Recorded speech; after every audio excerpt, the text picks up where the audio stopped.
मन की चाल समझ ली तो सब समझ लिया। मन को पहचान लिया तो कुछ और पहचानने को बचता नहीं। मन की चाल के समझते ही चेतना अपने में लीन हो जाती। जब तक नहीं समझा है तभी तक मन का अनुसरण चलता है। मन के पीछे चलता है आदमी, यही मान के कि मन गुरु है, जो कहता है ठीक कहता है, जो बताता है ठीक बताता है। एक बार अपने मन पर संदेह आ जाए तो जीवन में क्रांति की शुरुआत हो जाती। और मजा यही है कि मन सभी पर संदेह करता है और तुम कभी मन पर संदेह नहीं करते। मन पर तुम्हारी श्रद्धा अपूर्ण, उसका कोई अंत नहीं। और मन रोज तुम्हें गड्ढे में डाले तो भी श्रद्धा नहीं टूटती। मेरे पास लोग आते हैं, वे कहते हैं लोगों की श्रद्धा उठ गई। मैं उनसे कहता हूं कि लोगों की जैसी श्रद्धा मन पर है, उसे देख के ऐसा नहीं लगता कि लोगों की श्रद्धा उठ गई। कितना ही भटकाए मन, कितना ही सताए मन, कितना ही भरमाए मन, श्रद्धा नहीं टूटती। श्रद्धा तो भरपूर है, गलत दिशा में। आज तक मुझे कोई अश्रद्धालु आदमी नहीं मिला। श्रद्धा गलत दिशा में हो सकती है, जिस पर नहीं होनी चाहिए उस पर हो सकती है, लेकिन अश्रद्धालु कोई भी नहीं। और दो ही श्रद्धाएं, या तो मन की श्रद्धा है और या आत्मा की श्रद्धा है। या तो तुम अपने पर भरोसा करते हो, अपने का अर्थ है जहां मन की कोई भनक भी नहीं, जहां एक विचार भी नहीं तिरता, जहां शुद्ध चेतना है। या तो उस शुद्ध चेतना का तुम्हारा भरोसा है। अगर उसका भरोसा है तो तुम जीवन में कहीं भी गड्ढे ना पाओगे, तुम्हारा कोई पैर गलत ना पड़ेगा। और या फिर आदमी भरोसा करता है मन पर, तब तुम गड्ढे ही गड्ढे पाओगे। तब तुम जीवन में जहां भी जाओगे भटकोगे ही, क्योंकि मन की चाल ही ऐसी। मन की चाल को समझ लें। एक कि मन तुम्हें देखने नहीं देता, मन तुम्हें अंधा रखता है। मन तुम्हारी आंखों को धुंधला रखता है, धुएं से भरा रखता है। वो धुआं ही विचार है। इतनी तीव्रता से मन विचारों को चलाता है कि तुम्हें जगह भी नहीं मिलती कि तुम देख पाओ कि तुम्हारे बाहर क्या हो रहा है, कि तुम्हारे जीवन में क्या घट रहा है। मन तुम्हें विचारों में उलझाए रखता है। जैसे छोटे बच्चे को हम खिलौने दे देते, फिर उसकी मां मर भी रही हो तो भी वो अपने खिलौनों से खेलता रहता है, खिलौनों में उलझा रहता है। मन तुम्हें विचार देता है, विचार खिलौने। खिलौनों में भी थोड़ा बहुत सत्य है, विचारों में उतना भी नहीं।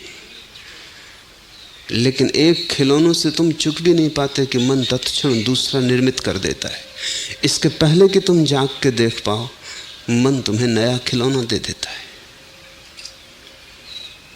पुराने से तुम उब जाते हो तो मन नई उलझने सुझा देता है। एक उपद्रव बंद भी नहीं हो पाया कि मन 10 उपद्रवों में रस जगा देता है।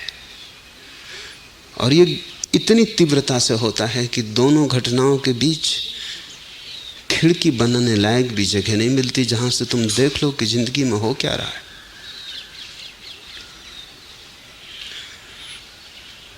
मैंने सुना है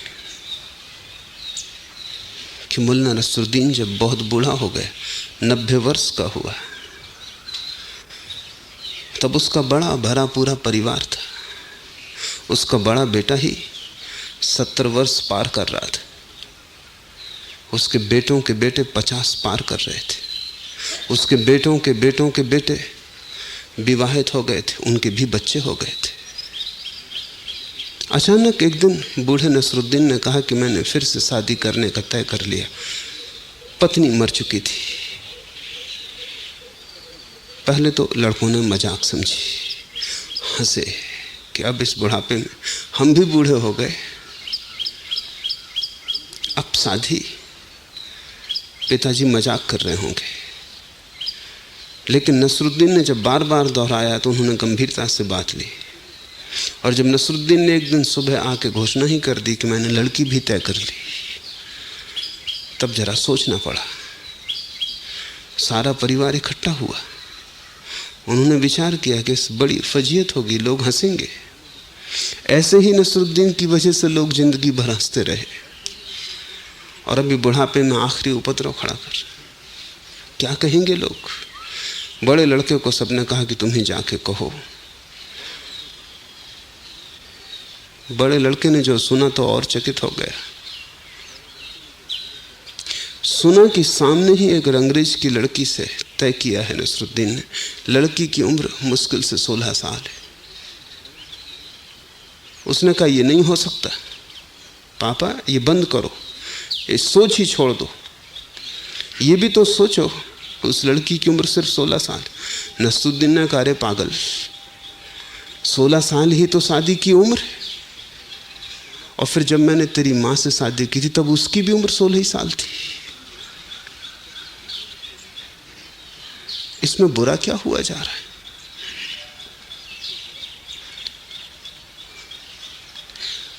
मन तर्क दे रहा है, मन पीछे लौट के नहीं देखता, मन अपनी तरफ नहीं देखता, मन सिर्फ दूसरे की तरफ देखता है। लड़के बहुत परेशान हुए और बड़े बूढ़ों से सलाह ली। डॉक्टर से भी पूछा, डॉक्टर ने कहा यह बहुत खतरनाक है, इस उम्र में शादी जीवन के लिए खतरा हो सकती है। फिर बेटे को समझा बुझा के भेजा। बेटे ने कहा कि हम सब सलाह बस मशवरा किए, डॉक्टर कहता है जीवन के लिए खतरा हो सकता है, जीवन को दांव पर मत लगाओ। नसरुद्दीन ने कहा अरे पागल, अगर ये लड़की मर भी गई तो कोई लड़कियों की कमी,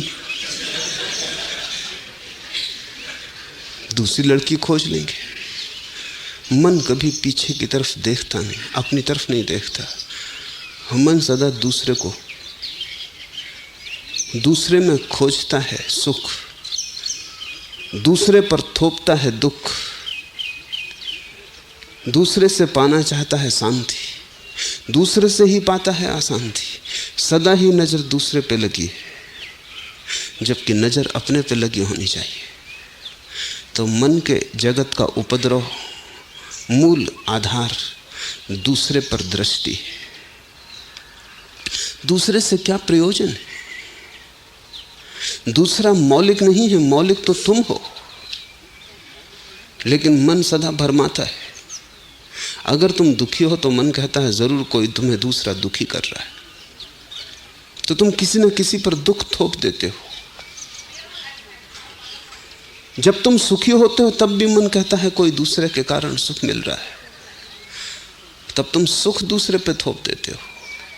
और मजा यह है कि दुख भी अपने कारण मिलता है, सुख भी अपने कारण मिलता है। नरक भी भीतर है और स्वर्ग भी भीतर। अंततः तुम ही निर्णायक हो, क्योंकि तुम्हारी व्याख्या पर ही निर्भर करेगा कि क्या सुख है और क्या दुख है। चाहो तो सुख दुख जैसा हो जाता है, चाहो तो दुख सुख जैसा हो जाता है। क्षण भर में बदल जाती है बात। दूसरा निर्णायक नहीं, लेकिन मन सदा दूसरे पर मन को अटकाए रखता है। और जन्मों जन्मों से तुम यही कर रहे हो, दूसरे पर थोप रहे हो। फिर तुम स्रोत को नहीं पाते, पा नहीं सकते, क्योंकि जहां से सुख दुख उठते हैं वहां नजर ही नहीं। जहां से सुख दुख उठते हैं अगर वहां नजर हो जाए तो तुम सुख भी छोड़ दोगे और दुख भी छोड़ दोगे। तब जो शेष रह जाता है वही आनंद है। तब जो सुगंध तुम्हें मिलेगी, तब जो सुवास तुम्हारे जीवन को भर देगी, वही मोक्ष। जब तुम दूसरे पर देखते हो कि दूसरा दुख दे रहा है तो तुम्हारी कोशिश होती है दूसरे को बदलने की। स्वभाव था जो दुख देता है उसको बदलना ताकि दुख ना मिले। अनंत लोग हैं, तुम उनको बदलने में लगे हो। पति पति को बदल रही है, पति पत्नी को बदल रहा है, बाप बेटे को बदल रहा है, बेटा भी कोशिश में लगा है कि बाप को बदल दे, मित्र मित्र को बदल रहे हैं, सब एक दूसरे को बदलने में लगे। दूसरे को तुम कैसे बदल सकते हो? दूसरा स्वतंत्र है, उसकी अपनी नियति है, दूसरे का अपना आधार है, अपना केंद्र है, दूसरे का अपना स्रोत है जहां से उसके मनोभाव उठते। तुम दूसरे को नहीं बदल सकते। तुम अगर किसी को बदल सकते हो तो स्वयं को, लेकिन वहां तो नजर ही नहीं, मन वहां देखने ही नहीं देता। जैसे ही कोई व्यक्ति स्वयं को देखता है वो पाता है सुख भी यहीं से उठते, दुख भी यहीं से उठते। न केवल यही, जल्दी ही उसको दिखाई पड़ने लगता है कि हर सुख के साथ उसका दुख जुड़ा है, हर फूल के पास उसका कांटा है और हर दिन के पीछे छिपी उसकी रात है।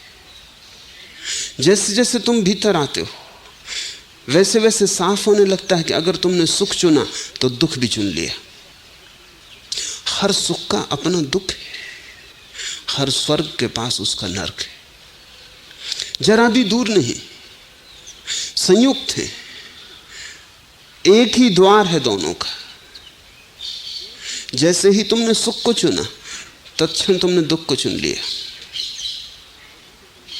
जैसे एक ही सिक्के के दो पहलू। जिस दिन ये दिखाई पड़ जाता है, पहला अनुभव कि सुख दुख भीतर से उठते हैं, दूसरा अनुभव कि हर सुख और दुख संयुक्त है, तब दुख और सुख में कोई भेद नहीं रह जाता। और जो आदमी जान लेता है कि स्वर्ग और नरक में कोई भी भेद नहीं, वो दोनों को छोड़ देता है। मन कोशिश करता है दुख को छोड़ने की और सुख को बचाने की। ज्ञानी दोनों को छोड़ देता है, क्योंकि दोनों या तो साथ बचते हैं या साथ जाते हैं। तुम सिक्के का एक पहलू बचाओगे, कैसे बचा पाओगे? दूसरा पहलू भी बच जाएगा। ज्यादा से ज्यादा इतनी कर सकते हो कि जो पहलू तुम्हें पसंद है उसे ऊपर कर लो, जो पहलू तुम्हें पसंद नहीं उसे नीचे कर दो, लेकिन वहीं छिपा है। हर दिए के तले अंधेरा है और हर सुख के नीचे छिपा दुख है। देर अबेर वो जो नीचे छिपा है प्रकट होगा।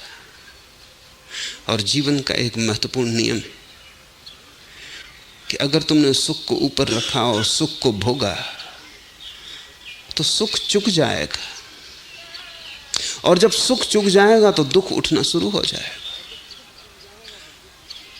जिसको तुमने भोगा वो चुकेगा, और जिसको नहीं भोगा वो बचा हुआ है, उसको कौन भोगेगा? एक पहलू तुमने खर्च कर लिया, अब दूसरा पहलू बचा है, अब उसे भी भोगना पड़ेगा। ये दूसरी प्रतीति है भीतर जाते यात्री की, कि सुख दुख संयुक्त हैं। तो इसका अर्थ हुआ कि सुख दुख है, उनमें जरा भी भेद नहीं। भेद मन की भ्रांति थी, मन की टेढ़ी मेढ़ी चाल के कारण भेद मालूम पड़ता था। सुख दुख दोनों छूट जाते, छोड़ना भी नहीं पड़ता। ये एहसास, ये प्रतीति, ये अनुभव कि दोनों एक है, फिर छोड़ना भी नहीं पड़ता। जैसे अंगारा हाथ में रखा हो, छोड़ना पड़ेगा। समझ में आया कि अंगारा है कि छूट जाएगा। जिससे घर में आग लगी हो तो निकलने के लिए कुछ प्रयास करना पड़ेगा। पता चला कि आग लगी कि तुम बाहर हो जाओगे।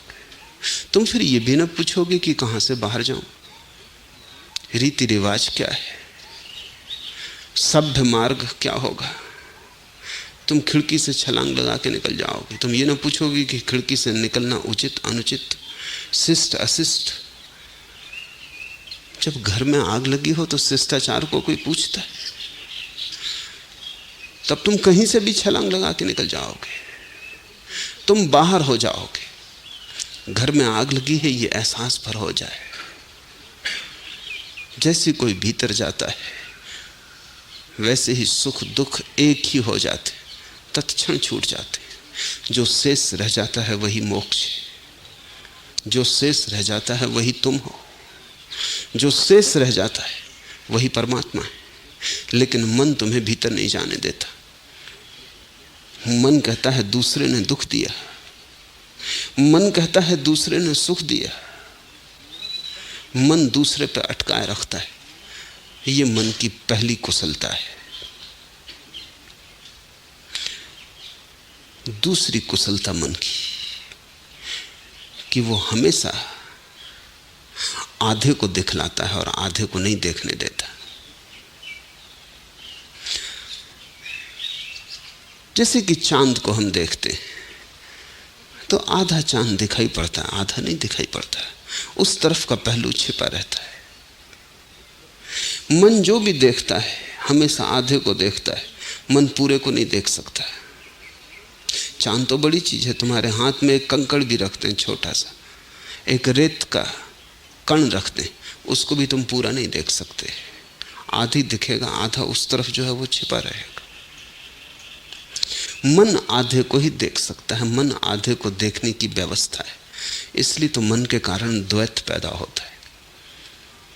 क्योंकि आधे को देखता है, उसे समझता है ये पूरा, फिर दूसरे आधे को देखता है, उसे समझता है ये पूरा, और दोनों को कभी साथ तो देख नहीं सकता। इसलिए उनको एक कैसे माने। इसलिए जहां एक है वहां मन दो देखता है। और जब तुमने एक की जगह दो देख लिए, संसार खड़ा हो जाता है। तुम देखते हो ये आदमी मित्र है और वो आदमी शत्रु है, लेकिन मित्र में शत्रु छिपा है। मित्र कभी भी शत्रु हो सकता है और शत्रु में मित्र छिपा है। शत्रु कभी भी मित्र हो सकता है। कोई अड़चन नहीं है, कोई बाधा नहीं। प्रेम में तुम्हारे घृणा छिपी, घृणा में प्रेम छिपा है। लेकिन मन दो करके देखता है, घृणा को अलग, प्रेम को अलग, शत्रु को अलग, मित्र को अलग, सुख को अलग, दुख को अलग। और जब तुम एक को दो करके देख लेते हो, फिर तुम जो भी करोगे वो गलत होगा। बुनियाद से गलती शुरू हो गई, प्रारंभ से ही भूल हो गई। मुल्ला नसरुद्दीन एक रात शराब पी के घर लौट रहा है। शराबी को एक की जगह अनेक चीजें दिखाई पड़ने लगती। चीजें अनेक हो नहीं जाती। अगर तुमने कभी शराब पी है या भंग के नशे में आ गए हो तो तुम्हें पता होगा कि एक चीजें दो दिखाई पड़ने लगती, तीन दिखाई पड़ने लगती, चार दिखाई पड़ने। जैसे जैसे नशा बढ़ता है क्या होता है, जैसे जैसे नशा बढ़ता है भीतर तुम्हारी चेतना कपने लगती, उसकी जो स्थिरता है खो जाती, जो चैन है वो खो जाता है, चेतना कपने लगती। और जब चेतना कपने लगती तो उसके कंपन के कारण एक चीजें बहुत होकर दिखाई पड़ती। जैसे चांद झील पर प्रतिबिंब बना रहा है, झील शांत है, अकंप, तो एक चांद दिखाई पड़ता है झील में। एक कंकड़ फेंक दो, झील में लहरें उठ गई, कंपन हो गया, झील कब गई। अब एक चांद हजार चांद में टूट गया। अगर तुम झील को बहुत ही कपा दो तो चांद दिखाई ही ना पड़ेगा, बस चांद के टुकड़े ही टुकड़े पूरे झील पर फैल जाएंगे। चांद एक है, झील कब गई। नशा तुम्हारी चेतना को कपा देता है। झील कब गई, अब चीजें अनेक दिखाई पड़ने लगती। मुल्ला नसरुद्दीन घर आया है, नशे में डूबा है, ताले में चाबी डालने की कोशिश करता है, लेकिन ताले में चाबी नहीं जाती। छेद और चाबी को मिला नहीं पाता, हाथ कप रहे हैं। एक पुलिस वाला रास्ते पर खड़ा देख रहा है। आखिर उसने कहा, नसरुद्दीन क्या मैं सहायता करूं, ताले में चाबी डाल दूं? नसरुद्दीन ने कहा, अगर सहायता ही करना है तो जरा तुम मकान को संभाले रखो, तो मैं चाबी डाल दूं। नसेलची को यह नहीं दिखाई पड़ता कि मैं कप रहा हूं, मकान कप रहा है, तो मकान को संभाले रखो। एक और दिन ऐसा ही नशा करके नसरुद्दीन घर लौटता था, एक वृक्ष से टक्कर हो गई, बड़ी मुश्किल में पड़ गया। वृक्ष तो एक था, उसको दो दिखाई पड़ रहे थे, तो वो दोनों के बीच से निकलने की और कोई उपाय भी नहीं था, दोनों के बीच से निकलने की कोशिश कर रहा था। जैसी कोशिश करता सिर टकरा जाता, वृक्ष तो एक ही था। अनेक बार कोशिश की, तब वो जोर से चिल्लाया कि मारेगा, ये तो बड़ा जंगल है, कोई एक वृक्ष नहीं है यहां जिसमें से निकल जाओ, बहुत वृक्ष है। बड़ी पुरानी कथा है। एक कुत्ता एक राजमहल में प्रवेश कर गया। उस महल के राजा ने महल को सिर्फ दर्पणों से बनाया था, दीवार पर दर्पण ही दर्पण थे, पूरा कांच का ही बना था।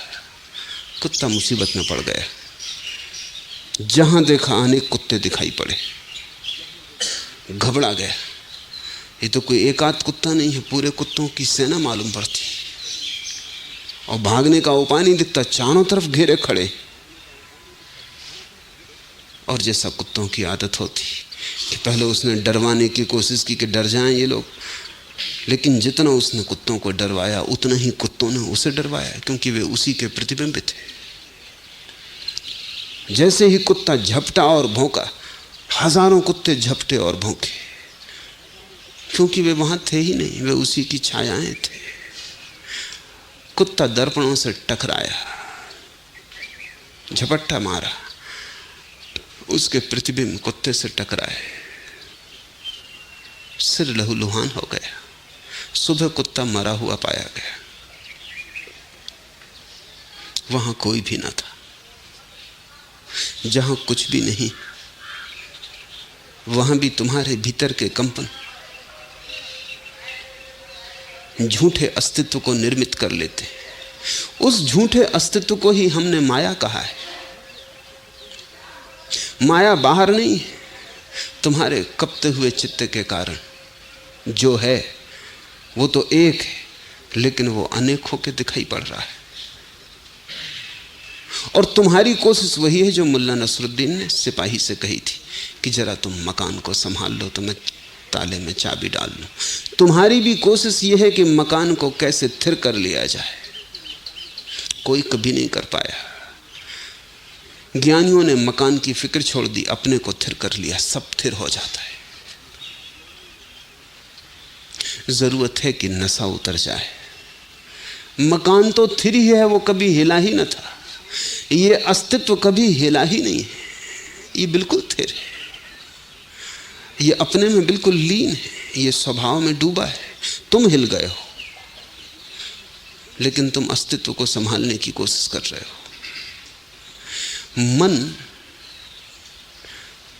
द्वैत का सूत्र है और अनेक का भी सूत्र है। मन से गुजर के चीजें वैसी ही हो जाती हैं जैसे सूरज की किरण को अगर तुम एक कांच के टुकड़े से गुजरने दो। कई पहलुओं का कांच का टुकड़ा ले लो, प्रिज्म उस टुकड़े को कहा जाता है। उसमें तरासे हुए कई पहलू हैं। सूरज की किरण गुजरती है उससे, जब आती है तो एक होती, जब उससे बाहर निकल ली तो सात हो जाती। इसलिए तो इंद्रधनुष निर्मित होता है। इंद्रधनुष निर्मित इसलिए हो जाता है कि हवा में वर्षा के दिनों में पानी के कण लटके होते हैं। वो पानी के कण प्रिज्म का काम करते हैं। उन पानी के कणों में से सूरज की किरण गुजरती है, टूट के सात हो जाती है, सात रंग दिखाई पड़ने लगते हैं। जगत तुम्हारे मन से गुजरा हुआ इंद्रधनुष। किरण तो परमात्मा की एक है, उसकी रोशनी एक है, अस्तित्व का स्वभाव एक है, अस्तित्व एक है, लेकिन तुम्हारे मन की लटकी हुई बूंद से एक गुजर के साथ में टूट जाता है, सब चीजें खंड खंड हो जाती। और मन कहता है यही सत्य है, और मन तुम्हें कभी लौट के नहीं देखना देता जहां से सात पैदा हुए, जहां एक से सात का जन्म हुआ। सारे ध्यान के प्रयोग मन से पीछे लौटने के प्रयोग हैं। मन की तीसरी टेढ़ी चाल है कि मन बड़ा तर्कनिष्ठ है, वो हर चीज के लिए तर्क देता है, और तर्क ऐसी सुगमता से देता है कि तुम्हें भी लगने लगता है कि ठीक ही तो बात है। अस्तित्व तर्क से बहुत बड़ा है, और मन छोटे छोटे तर्क के आंगन बना लेता है, साफ सुथरे, सब ठीक ठीक मालूम पड़ता है, लेकिन आंगन के पार जो अस्तित्व है वो अतर्क है। वो तर्क जैसा नहीं है, वो गणित का कोई प्रयोग नहीं है, वो गणित से ज्यादा काव्य है, काव्य से भी ज्यादा वो रहस्य की अनुभूति है। तो मन कहता है ईश्वर हो ही नहीं सकता, कहां है दिखाओ, क्योंकि जो भी है वो दिखाया जा सकता है। और तुम तो कहते हो ईश्वर ही ईश्वर है, वही सब जगह है, तो दिखाओ, मौजूद करो। मन ने एक सवाल उठाया जिसका जवाब तुम न दे पाओगे, क्योंकि ईश्वर दिखाया नहीं जा सकता, वो देखने वाला है। वो बाहर दृश्य की तरह नहीं है, तुम्हारे भीतर दृष्टा की तरह। और मन ने एक सवाल उठाया जो कि बड़ी अड़चन का है, वो कहता दिखा दो।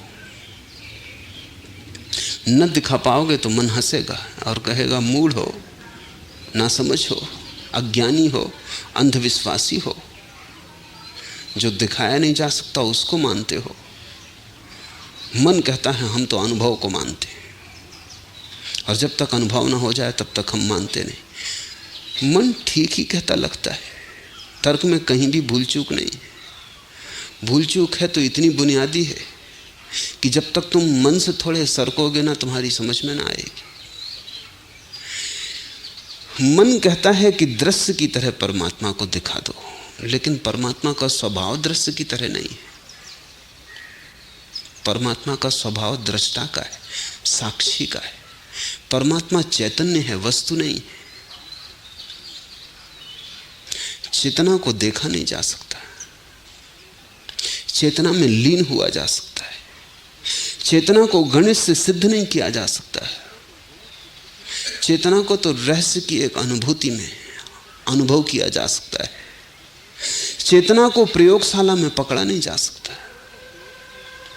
अगर पकड़ने की कोशिश की तो तुम खो दोगे।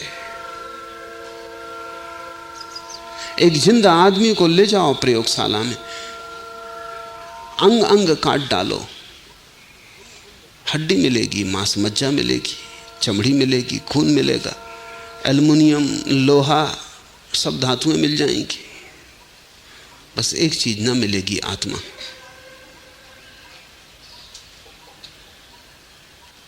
लाश मिलेगी, जीवन न मिलेगा, क्योंकि तुमने काटा उसी वक्त जीवन तिरोहित हो जाता है। ऐसे ही जैसे एक फूल को कोई विश्लेषण करे, तुम्हें मैं एक फूल दिखाऊं, कहूं कि देखो ये गुलाब का फूल कितना सुंदर है, और तुम कहो कहाँ है सौंदर्य, गुलाबी रंग दिखाई पड़ता है, मान लेते हैं। पखरियां हैं, कोमल हैं, मान लेते हैं। गंध है, मान लेते हैं, लेकिन सौंदर्य कहाँ है? सौंदर्य दिखाओ, प्रयोगशाला में सिद्ध करो। तो फूल को तुम तोड़ डालो, जीवित पखरियां मुरझा जाएंगी, मृत हो जाएंगी। जहां रस की धार बहती थी वहां रस की धार सूख जाएगी। जहां से सुगंध उठती थी जल्दी ही सुगंध तिरोहित हो जाएगी। फिर पखरियों का तुम रासायनिक विश्लेषण कर लो तो 5-7 छोटी छोटी बोतलों में लेबल लगा के तुम बता दोगे कि इसमें इतनी मात्रा में फला पदार्थ है, इतनी मात्रा में फला पदार्थ है। लेकिन ऐसी तो एक भी बोतल न होगी उनमें जिसमें तुम कहो कि इतनी मात्रा में सौंदर्य है। मन तर्कनिष्ठ है। जीवन एक रहस्य है। जीवन कोई गणित नहीं, जीवन किसी दुकानदार का हिसाब नहीं। जीवन तो किसी प्रेमी की अनुभूति है। जीवन तो किसी कवि का स्वर है। जीवन तो किसी संगीतज्ञ की लहर है। जीवन सौंदर्य जैसा है, काव्य जैसा है, प्रेम जैसा है। जीवन परम रहस्य और मन कहता है गणित। तो मन की चाल बड़ी टेढ़ी मेढ़ी। इसको ख्याल में ले लें, फिर कबीर का ये पद एकदम साफ होने लगेगा। चलत कत टेढ़ो टेढ़ो रे। कबीर कहते हैं, ए मन, टेढ़ा टेढ़ा क्यों चलता है, सीधा क्यों नहीं जाता? और मन बड़ा टेढ़ा टेढ़ा चलता है। तुमने कभी शराबी को चलते देखा है? सीधा नहीं चल सकता, टेढ़ा टेढ़ा चलता है। एक पैर इस दिशा में, दूसरा पैर दूसरी दिशा में। इसलिए तो अक्सर वो नाली में गिरा हुआ पाया जाता है। तुम बीच सड़क में शराबी को गिरा हुआ ना पाओगे, नाली में गिरा हुआ पाया जाता। टेढ़ा टेढ़ा चलता है।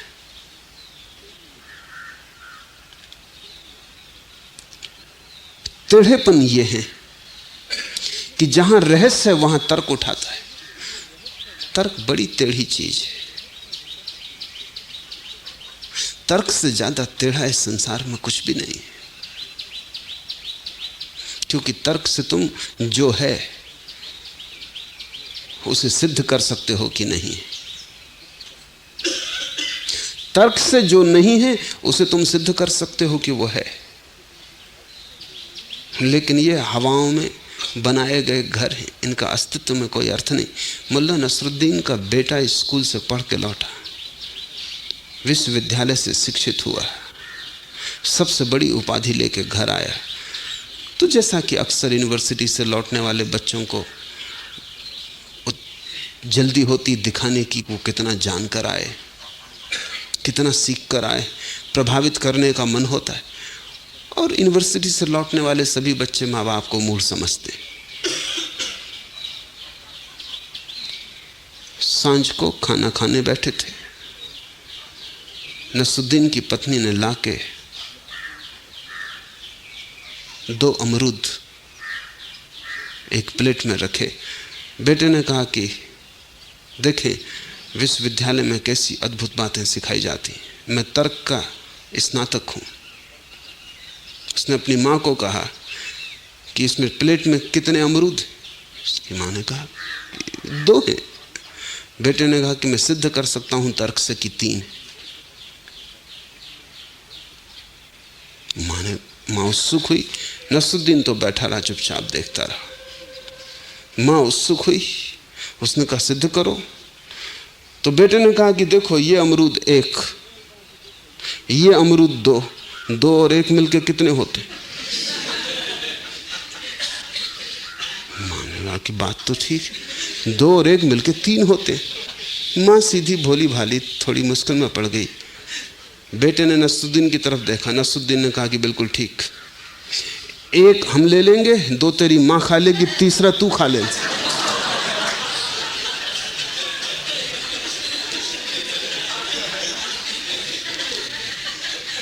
तर्क हवा है, उसे खाया नहीं जा सकता। न तर्क को जिया जा सकता है, न तर्क को भोगा जा सकता है। लेकिन तर्क मन पर बड़ा भारी है और मन तर्क से चल रहा है, इसलिए जीवन से तुम वंचित हो। जीवन सीधा सीधा है, उससे सरल और सुगम कुछ भी नहीं। तर्क टेढ़ा टेढ़ा है। इसलिए कबीर कहते हैं, चलत कत टेढ़ो टेढ़ो रे। सीधा क्यों नहीं चलता? साफ रास्ता है, इधर उधर क्यों उतरता है? यहां वहां की बहकी बहकी बातें क्यों करता है? अपने मन को समझने की कोशिश करना। जब तक तुम तर्क ही करते रहोगे तब तक समझना तुम टेढ़े टेढ़े जा रहे हो। तब तक जो सीधे सीधे मिलता था उससे तुम वंचित रहोगे। मंदिर के द्वार खुले, राह सीधी साफ है, जरा भी कोई बाधा नहीं, लेकिन मन तुम्हें यहां वहां उतार ले जाता है। मन तुम्हें राह से उतार देता है। मन तुम्हें बेराह कर देता और इतनी कुशलता से करता है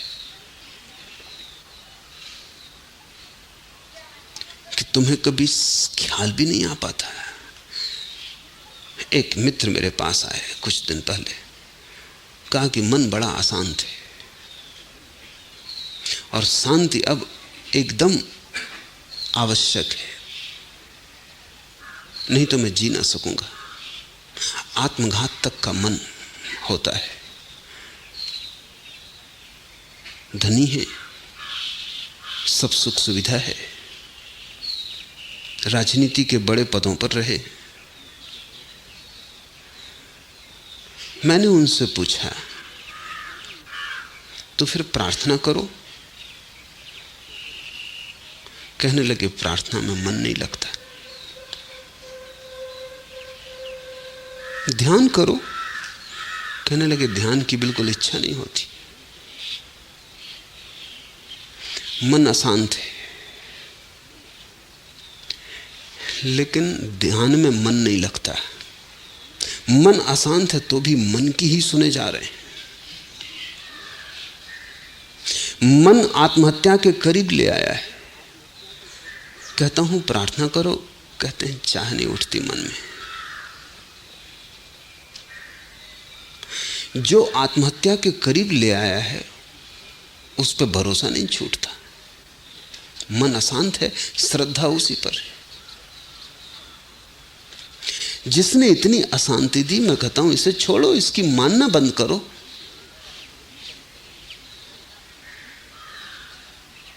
वो कहते हैं कि मैं मन के ऊपर जाने के लिए आपके पास नहीं आया हूं, मैं तो सिर्फ मन की शांति चाहता हूं। अब यही बड़ा खेल है और यही मन के तर्क उलझा देते। मन कहता है मन की शांति चाहिए, और मन की शांति कभी होती नहीं, क्योंकि जब तक मन होता है तब तक शांति होती ही नहीं। मन ही तो अशांति है, तो मन कभी शांत होने वाला है? तुमने कभी सुना कि किसी का मन शांत हो गया हो? ये तो ऐसे ही है जैसे कि तुम चिकित्सक के पास जाके पूछो कि मेरी बीमारी को स्वस्थ होने का कोई उपाय बता दे। तुम स्वस्थ होगे, बीमारी स्वस्थ नहीं होगी। तुम शांत होगे, मन शांत नहीं होगा। और जब तक बीमारी है तब तक तुम स्वस्थ कैसे होगे? और तुम पूछ रहे हो कि बीमारी को स्वस्थ करने की कोई औषधि दे दे। सागर में तूफान उठता है, पहाड़ों की तरह लहरें उठती हैं। उस क्षण में सागर अशांत है, तूफान है। क्या तुम पूछते हो कि जब सागर शांत हो जाएगा तब क्या होगा? तूफान रहेगा, शांत होकर रहेगा? तूफान नहीं रहेगा। शांति का अर्थ है तूफान का न हो जाना। शांति